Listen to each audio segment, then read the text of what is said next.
สบายดีสวัสดีค่ะทุกคนยินดีต้อนรับเข้าสู่ช่องนุ้งนิ้งแฟมิลี่เนาะค่ะมื้อนี้ก็พาทุกคนเข้าครัวคือเก่าเนาะค่ะทุกคนมากินเฮ็ดกินข้าวเที่ยงเนาะทุกคนเนาะมื้อนี้บ่มีหยัง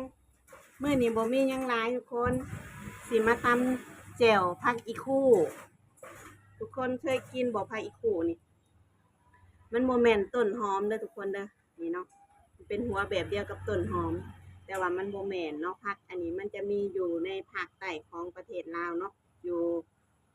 แขวงจำปาสักทุกคนบ้านนิ้งก็บ่มีกินดอกอันนี้เนาะผู้ดีอันเขาเอามาขายเพื่อนเพิ่นมาแต่ลาวเนาะเพิ่นก็เลยเอาผักอีคู่เพิ่นมาขายกันเลยไปซื้อเอา20 บาททุกคนมาเฮ็ดแจ่วกินเนาะเพิ่นจะทางใต้เพิ่นนิยมกินผักอันนี้เนาะ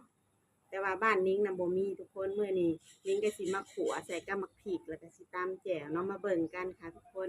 แต่ว่ากลิ่นมันนี่บ่คือกันเลยบ่คือต้นหอมเลยทุกคนกลิ่นแบบถ้าถ้าคนบ่เคยกินก็คือสิบ่มักดอกทุกคนเนาะผักอันนี้นะถ้าคนบ่เคยกิน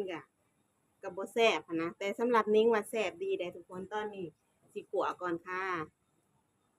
ตอนนี้ก็เอาลงขัวเลยค่ะทุกคนเอาลงขัวใส่กับพริกเลยเนาะ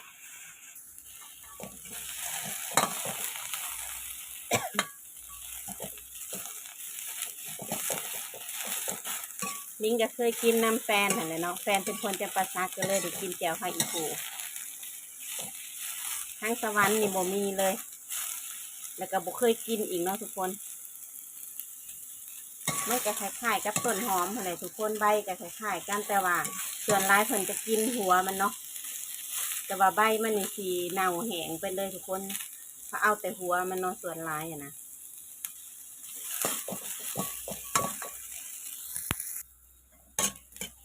เริ่มหอมแล้ว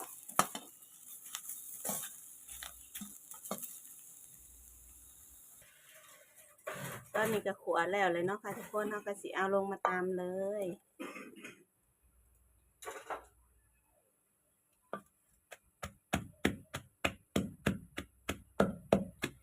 ถ้ากินอยู่บ้านแท้ๆนะเพิ่นมกมะขามใส่ทุกคนมะขามดิบนะเพิ่นมกใส่เนาะแล้วก็ปลาแดกต่อนเนาะ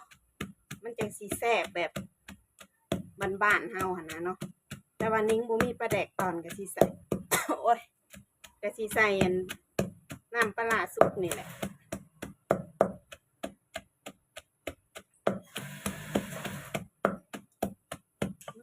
เอาสูตรลดลงไปเลยใส่หน่อยแซ่บหน่อยใส่หลายแซ่บหลายเด้อตามใจคนกินเนาะ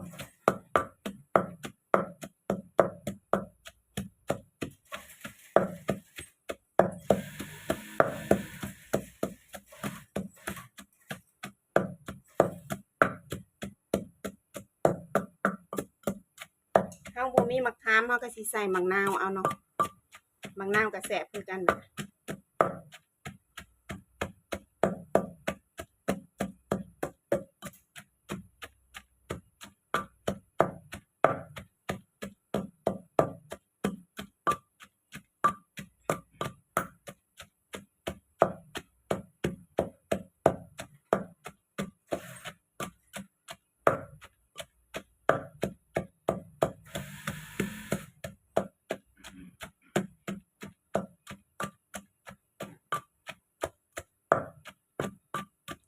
ต้องตำให้มันละเอียดก่อนเนาะทุกคนเนาะ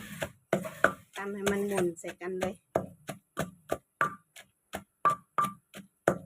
แต่อยู่ไทยนี่นิ้งยังบ่เห็นจะเถื่อเลยทุกคนบ่ส่งสิมีนะนิ้งว่านะผักอันนี้ค่ะแต่ว่ามันก็บ่แม่นผักแป้นอีกได้ทุกคนมาสิมาปรุงเลยค่ะทุกคนใส่ปลาร้าเนาะใส่ปลาร้าจาก3 บวงแล้วก็ใส่มะนาวเนาะทุกคนเนาะ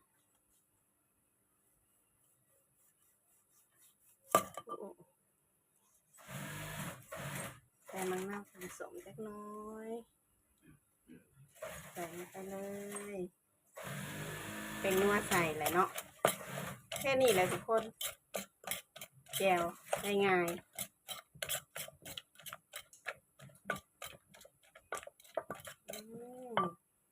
เมียนขาวเด้บ่ายขาวกินทุกคนหอมขนาดจะเป็นประมาณนี้เนาะเดี๋ยวพักอีกคู่นี่เรื่องนี้ซีมมึงก่อนเนาะว่านัวหรือบ่นัวก็เติมปลาไหล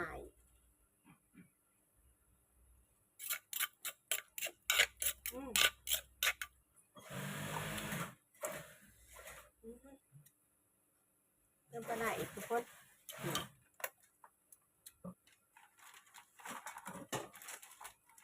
เติมมะนาวลงไปอีก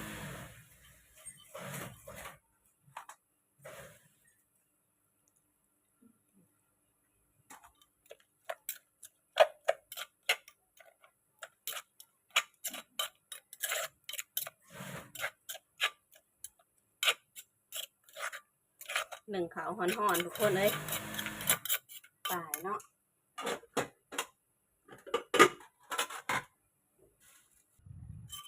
ตักเลยค่ะหอมมักพริกได้ลายเติบ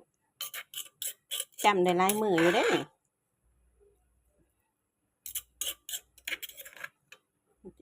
ส่วนลายมันจะมีแต่หัวผัก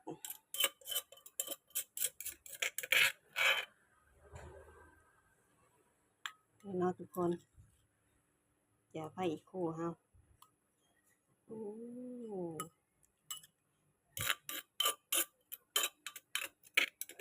เดี๋ยวนี้จะบ่ายเข่าก่อน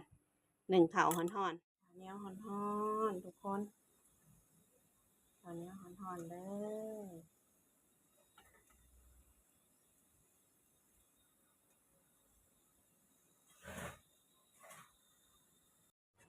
ได้แล้วทุกคนตำแจ่วตำน้ำพริกผัดอีกคู่ มีข้าวเหนียวห่อนๆสิมาเล็บในโขกก่อนติดโขกอยู่นี่เดินกินเถื่อ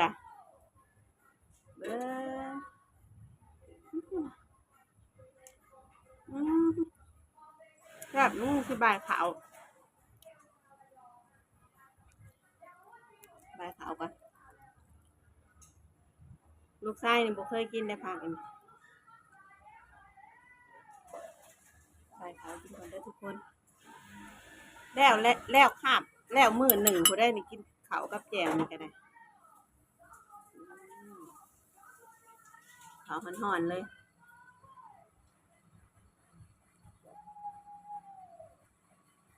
แล้วกินกับทอดปลาเนาะทุกคนเนาะทอดปลากับเตาปลาหางเนาะ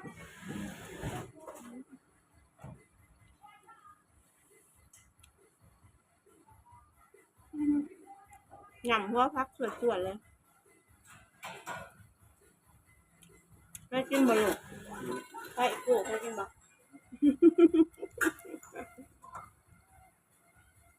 มีเถื่อหนึ่งเพื่อนนิ้งเพื่อนนั้นเพื่อนก็ได้พัวทางจำปาสักคือกันเนาะเพื่อนเอาลองเอาพักอันนี้ขึ้นไปขายอยู่สวรรค์ลองเอาพักนี่แหละไปขายอยู่สวรรค์เขตใครก็บ่ซื้อเขาบ่เคยกิน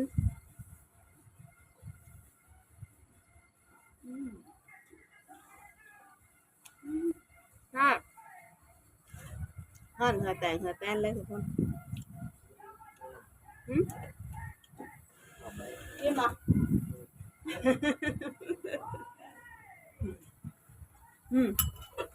ได้ละเอาลูกเอาเข้าไปเลยพอบ้านหมักใช้ได้นี่ฮะไปกินเมื่อปั่นหนึ่งนี่ก็อิ่มไปแล้วนี่